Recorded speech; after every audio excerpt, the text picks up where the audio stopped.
Good morning students. 10वीं वाले बच्चे, सिद्धि हिंदी विद्यालय के इस ऑनलाइन क्लासेस में आपका हार्दिक स्वागत है। अब बच्चों, यहाँ पे हमारा जो छठा काव्य है, ठीक है, छठे काव्य में 2 काव्य इसमें दिए गए हैं। लिखने वाले कवि एक ही है, यह दंतुरित मुस्कान, यह तुम्हारी दंतुरित मुस्कान, और दूसरा है फसल। दोनों काव्य हमने पढ़े। पहला जो काव्य है वो छोटे बच्चे के निकले हुए नए दूध के दांत जो मोती की तरह चमकते हैं, उसके ऊपर काव्य लिखा है। और दूसरा काव्य जो है वो फसल अर्थात कृषि के ऊपर लिखा गया है कि फसल किसे कहते हैं। पानी से, हवा से, सूरज की किरणों से, ज़मीन से, हज़ारों श्रमिकों के मेहनत से फसल बनती है, ठीक है। तो वो हमने देखा। तो बच्चों, काव्य यहाँ पे हमारा ख़त्म हो चुका है। अब यहाँ पे हम जो पहला काव्य है दंतुरित मुस्कान, उसके स्वतः के प्रश्नोत्तर देखते हैं, ठीक है। तो वो स्वतः के प्रश्नोत्तर में सबसे पहला जो प्रश्न है, यह बच्चे की दंतुरित मुस्कान का कवि के मन पर क्या प्रभाव पड़ता है, ठीक है, उसका वर्णन करना है कि बच्चे की दंतुरित मुस्कान का कवि के मन पर क्या प्रभाव पड़ता है। तो उसमें पहला 1 नंबर करके पहले प्रश्न का जवाब में हमें लिखना है। ध्यान से सुनिएगा। शिशु की दंतुरित मुस्कान को देख कवि के उदासीन गंभीर चेहरे पर प्रसन्नता आ जाती है। कवि को ऐसा लगता है कि यह मुस्कान किसी मृतक इंसान में भी जान डाल दे, अर्थात उसको सजीव बना दे। शिशु के स्पर्श से पाषाण हृदय व्यक्ति भी पिघलकर स्नेह के प्रलावित हो सकता है। शिशु का स्पर्श पाकर बांस और बबूल जैसे शुष्क और कंटीली वनस्पति से भी शेफाली जैसे फूल झरने लगते हैं। ये काव्य में आया था, मैंने आपको समझाया था, ठीक है। वही बिल्कुल यहाँ पे हुबहू ऐसा ही लिखना है। वापस एक बार दोहरा रही हूँ, ध्यान से सुनिएगा। पहले प्रश्न के उत्तर में आपको लिखना है, शिशु की दंतुरित मुस्कान को देख कवि का उदासीन गंभीर चेहरा भी प्रसन्नता से दौड़ खिल उठता है।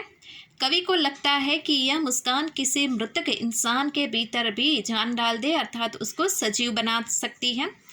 शिशु के स्पर्श से पाषाण हृदय व्यक्ति भी पिघलकर स्नेह से प्रवालित हो जाता है। शिशु का स्पर्श पाकर बांस और बबूल जैसे शुष्क और कंटीले वृक्ष भी शेफाली के फूल जैसे झरने लगते हैं। इस तरह से बच्चों पहला प्रश्न हमें लिखना है।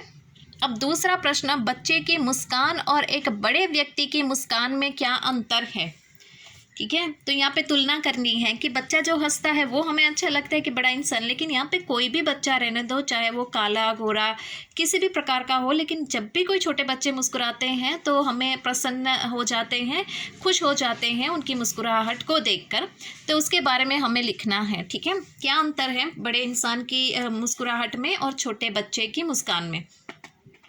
तो दूसरे प्रश्न के उत्तर में आपको लिखना है बच्चों, शिशु की मुस्कान स्वाभाविक, सहज और निश्चल होती है, अपनापन मधुरता होती है, वह स्नेहसिक्त होती है। उसके विपरीत बड़े व्यक्ति की मुस्कान में कृत्रिमता यानी बनावटी हंसी आती है, उसमें स्वार्थ की गंध होती है, उसमें सहजता नहीं होती, अपनत्व का अभाव होता है। बड़ों की मुस्कान रुचि काल पर निर्भर करती है। देखा, ये अंतर है, जब बड़े मुस्कुराते हैं तब और जब छोटे बच्चे मुस्कुराते हैं तब, दोनों हंसी में क्या अंतर है उसके बारे में यहाँ पे स्पष्ट कवि ने बताया है। वापस दूसरे प्रश्न को मैं दोहरा रही हूँ बच्चों, ध्यान से सुनिएगा। शिशु की मुस्कान स्वाभाविक, सहज, निश्चल होती है, अपनापन मधुरता होता है उसमें, वह स्नेहासिक्त होती है। उसके विपरीत बड़े व्यक्तियों की मुस्कान में कृत्रिमता अर्थात बनावटी मुस्कुराहट देखने को मिलती है, उसमें स्वार्थ की गंध होती है, उसमें सहजता नहीं होती, अपनत्व का अभाव होता है। बड़ों की मुस्कान रुचि काल पर निर्भर करती है। तो बच्चों, ये दूसरे प्रश्न का जवाब हुआ। यहाँ पे तीसरे प्रश्न का जवाब, कवि ने बच्चे की मुस्कान के सौंदर्य को किन किन बिंबों के माध्यम से व्यक्त किया है। तीसरा प्रश्न, कवि ने बच्चे की मुस्कान के सौंदर्य को किन किन बिंबों के माध्यम से व्यक्त किया है। तो यहाँ पे उसकी तुलना कौन कौन से वस्तु के साथ की गई है उसके बारे में लिखना है। तीसरे प्रश्न के जवाब में यहाँ पे लिखना है, ध्यान से सुनिएगा बच्चों। कवि ने बच्चे की मुस्कान के सौंदर्य का चित्रण करने के लिए 4 प्रमुख बिंबों का उपयोग किया है। वापस ध्यान से सुनिएगा, कवि ने बच्चे की मुस्कान के सौंदर्य का चित्रण करने के लिए 4 प्रमुख बिंबों का उपयोग किया है। उसमें 1 नंबर करके लिखना। पहला, मुस्कान देखकर उदासीनता, मृतक समान व्यक्ति को भी प्रफुल्लित होना। पहला क्या है? मुस्कान, बच्चे की मुस्कान को देखकर उदासीनता दूर हो जाना और मृतक व्यक्ति भी सजीव हो जाना, प्रफुल्लित हो जाना। 2 नंबर करके लिखो, झोपड़ी में कमल खिलना। ठीक है, झोपड़ी में कमल खिलना अर्थात ये छोटे बच्चे की मुस्कुराहट को लेकर जिस प्रकार से वो उनके घर में प्रवेश किया है उस बच्चे ने, जैसे कवि यहाँ पे समझते हैं कि ये तालाब में कमल की खिलता है, लेकिन दरअसल ये मुस्कुराहट से मेरे घर में ही यहाँ पे पूरा माहौल जो है वो खुशनुमा बन गया है। तो यहाँ पे दूसरा नंबर करके हमें क्या लिखना है? झोपड़ी में कमल खिलना। तीसरा नंबर करके पाषाण का पिघल कर जल बन जाना। और 4 नंबर करके बांस और बबुल के पेड़ से भी फूलों को झरते हुए देखना। अब बांस और बबुल का जो वृक्ष होता है ना बच्चों, वो देखिएगा कंटीला वृक्ष होता है, उसके ऊपर फूल नहीं लगते हैं, लेकिन यहाँ पे कवि ने ऐसी तुलना की है कि बांस और बबुल के अगर पेड़ है ना तो उस पे से ही ये शेफाली जैसे नाजुक से फूल जैसे झरने लगते हैं। तो ये 4 लिखने हैं। वापस एक बार दोहरा रही हूँ, ध्यान दीजिएगा। कवि ने बच्चे की मुस्कान के सौंदर्य का चित्रण करने के लिए 4 प्रमुख बिंबों का उपयोग किया है।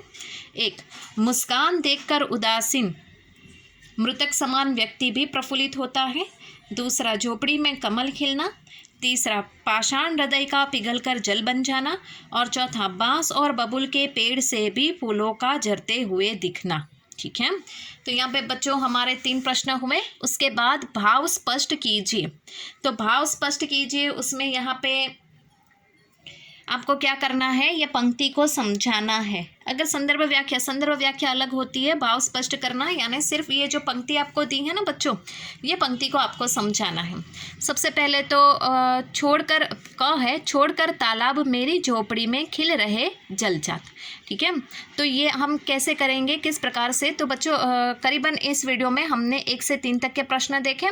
यहाँ पे बच्चों रुकते हैं। आने वाले वीडियो में जो इसके भाव स्पष्ट कीजिए वो कैसे आपको लिखना है वो मैं आपको बताऊंगी। ठीक है, बिल्कुल उसी प्रकार से आपको लिखना है। आज की इस वीडियो में यहाँ तक हमने देखा। आगे वाले वीडियो में थोड़ा सा अभी जो बाकी है स्वाध्याय प्रश्नोत्तर के, तो उसकी चर्चा करेंगे। तब तक के लिए यहाँ पे रुकते हैं। Thank you.